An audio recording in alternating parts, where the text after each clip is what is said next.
a little bit longer. 17 minutes. Okay, so it is my great honor also to present our awards for English, our outstanding English, our outstanding junior English major awards. And those awards, I'm gonna call out both of them and talk about both of them together for a bit and then kind of separate them apart. Unfortunately, neither one of them are here, but I do understand that people will be accepting on their behalf, so that's great. So our two award winners for the Junior English Major Award are Haley Bell and Jocie Berry. If we could give them a hand in their absence.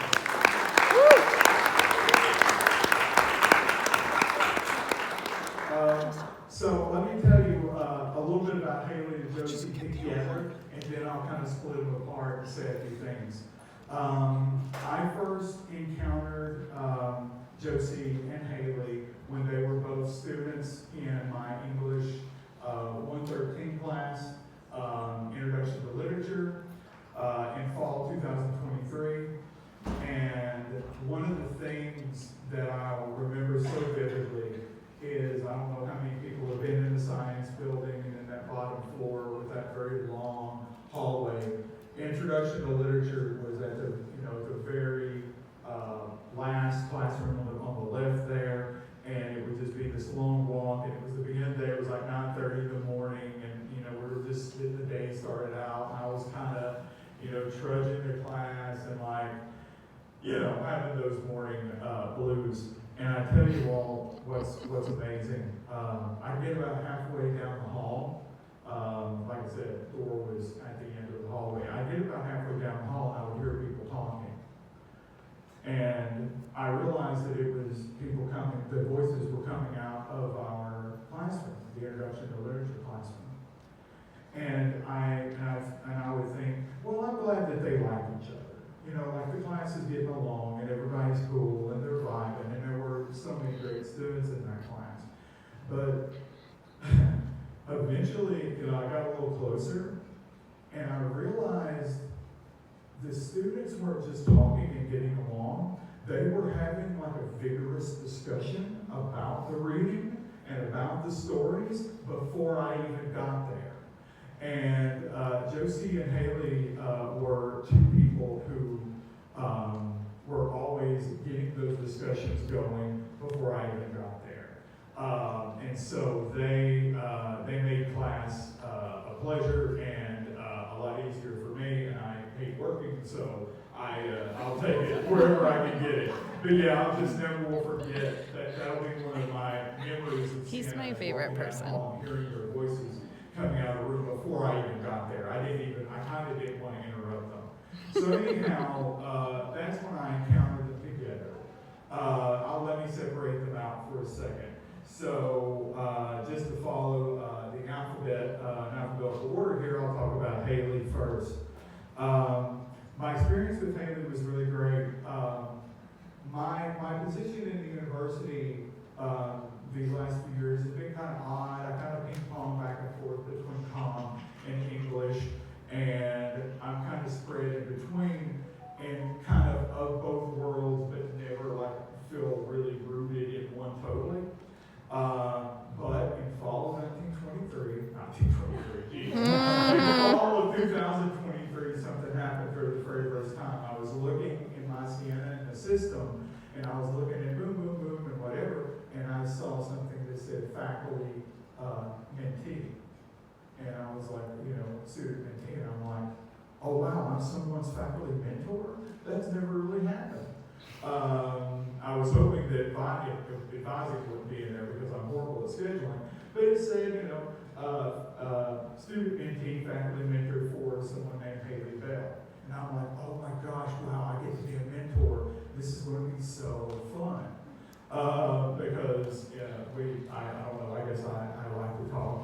So I met Haley, and I said, hey, can you hang out after class one day? I'd like to have a conversation. I'm your faculty mentor. Let's talk about stuff that you'd like to do. And she and I began talking after class one day, and she told me a lot about herself and, you know, where she grew up and, you know, her journey that, you know, took her here. And I talked a little bit about, you know, myself. And I remember she said, oh my God, twins. I'm like, twins? And she's like, yeah, well, it just sounds like we have very similar, you know, places we're coming from. And I said, well, what do you want to do? And she said, I want to, you know, be a teacher. I want to teach at a college, university.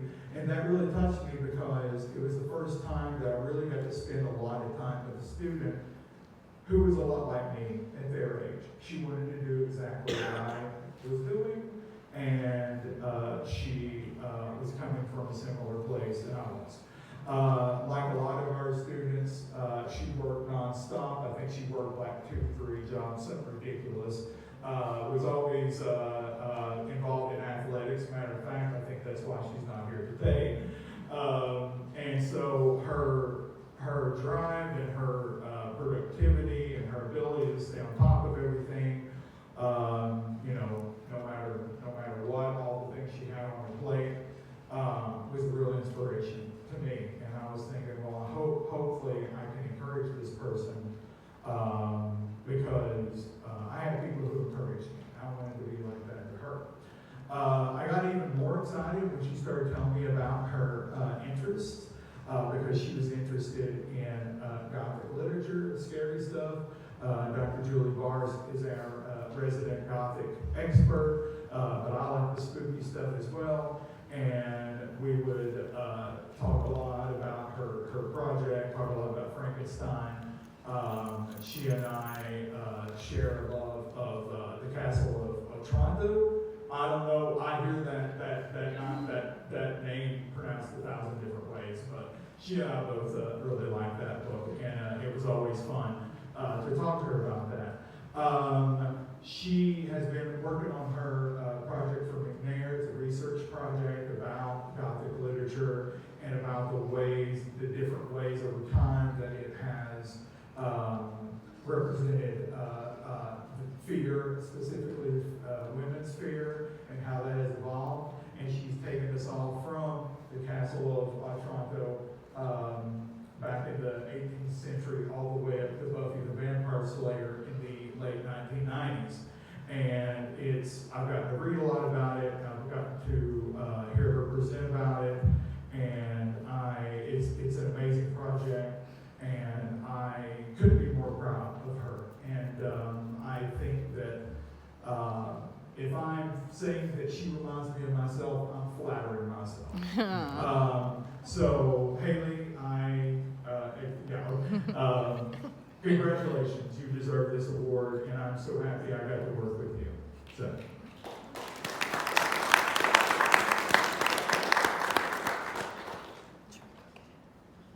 Go get it. There's Haley's award. You know, maybe I can just hold up Josie's while I talk about Jocie. Okay, so Jocie. Jocie was also in that intro to literature class, as I said. Now, one of the things about that class that proposed a very unique challenge for me is it was at 9:30 in the morning, and I'm not a morning person. I very rarely had classes before noon. One of the reasons I wanted to get into this bracket was that I wouldn't have to get up early. So I'm just an immensely lazy person. So I would always be running behind, but I would always be on time, except one time I was about halfway into my commute, and I'm like, you know what, I'm not making it. It's just not going to happen. I'm not going to be there on time. And so I pulled over. I was driving. I was about halfway. I was like outside Clinton somewhere, and I pulled over to the side of the road, and I took my phone out, and I emailed Jocie. And I said, Jocie, I'm not going to be there on time. Could you kind of like run things until I get there? And she emailed me back like immediately, and she's like, oh yeah, don't worry, it's okay. I'll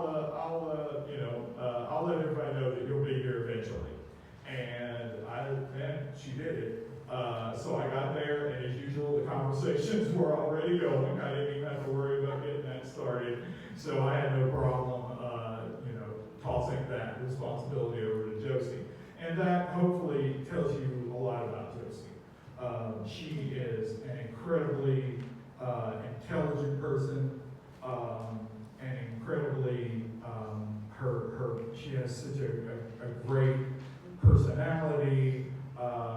She is I don't know how to describe her without like going into like old fashioned cliches, but maybe like just a go-getter. She's always ready to jump in there, and her work, like Haley's, is also exemplary. Jocie is writing her senior project about the novel, The God of the Small Things. Really wonderful Indian novel. She's writing about it from post-colonial, feminist lens. These were things that I didn't hardly understand even near the end of graduate school, but Jocie was handling all of this theory, with total grace. And I was reading a draft of her proposal one night for her novel, and I don't know, like just the things that she was saying I don't know, it just kind of stirred something in me, and I ran down to the basement and I pulled all these tubs and pulled all these old books and notebooks and things of the work that I had done as an undergrad. And I had read God of All the Small Things as an undergrad. I would have been about maybe a year older than Jocie when this happened. So I pulled my book out, and I used to forget my pencils and papers when I was a student, and people would lend me pencils, and I would just write notes like in the front of the book and in the back of the book and in the margins. And I flipped through my copy of The God of Small Things and kind of read my notes, and then read what Jocie was working on, and I'm like, man, I wish I was as smart as her. My goodness, she's brilliant. She's going to be a teacher, and she is also writing about teaching the God of Small Things. And I know that in education right now, there's a lot of scary stuff going on, a lot of uncertainty and stability. So I'll tell you what, I will give everybody some good news. We can end with good news today. Jocie Berry will be a teacher one day, so there is hope. All right, because she's going to do a great job, and she has the personality to deliver this, and I am very envious of her intelligence at the same age I was comparatively, and I'm also envious of her future students. So congratulations, Jocie.